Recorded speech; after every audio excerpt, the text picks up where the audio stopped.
അങ്ങനെ നെയ്യാറ്റിൻകര ഗോപൻ്റെ പേരിൽ ഉത്സവം ഉടൻ തന്നെ ആരംഭിക്കുന്നതാണെന്ന് അനൗൺസ്മെൻറ്റ് വന്നിട്ടുണ്ട്.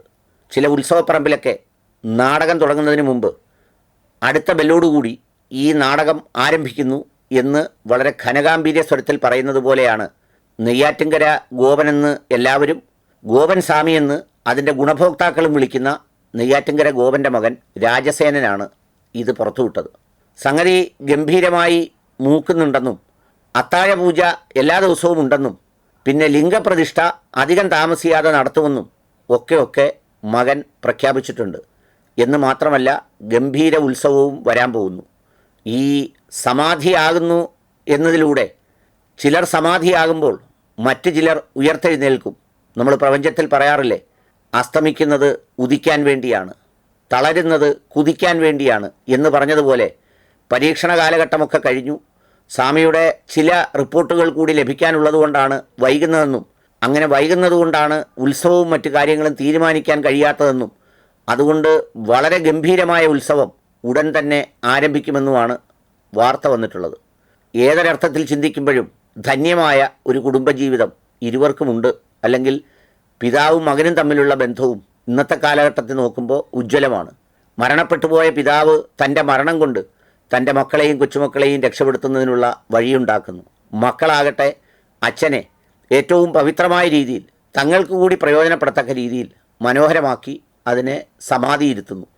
അതുകൊണ്ട് തന്നെ അതെല്ലാം ഗംഭീരമായ സംഗതികളാണ്. പിന്നെ എനിക്കൊരു അഭ്യർത്ഥനയുള്ളത്, നാട്ടിലാകെയുള്ള ഒരു ഉത്സവ കാലഘട്ടമുണ്ട്. ആ കാലഘട്ടത്തിൽ വെച്ച് കളയരുത്. ഒറ്റപ്പെട്ട ഏതെങ്കിലും ഒരു സീസൺ നോക്കി വെച്ചെങ്കിൽ മാത്രമേ കൊണ്ട് കയറാൻ പറ്റൂ. അതല്ലെങ്കിൽ ആളുകളൊക്കെ മറ്റു ഉത്സവങ്ങളുടെ ഇടയിൽ മുങ്ങിപ്പോവും. അതുകൊണ്ട് മക്കൾ രണ്ടുപേരും ബുദ്ധി പറഞ്ഞു തരാൻ അറിയാവുന്ന ആരെങ്കിലും ആയൊന്ന് ബന്ധപ്പെട്ട് അതിനുചിതമായ ഒരു സമയവും കാലവും തീരുമാനിക്കണം. എന്നിട്ട് വേണം പൊടിക്കാൻ. അങ്ങനെ പൊടിക്കുമ്പോൾ ആദ്യമൊന്നും എല്ലാ കച്ചവടത്തിലെയും പോലെ റിട്ടേൺസ് ഒന്നും വരില്ല. ഒരു 10-15 കൊല്ലം എടുക്കും.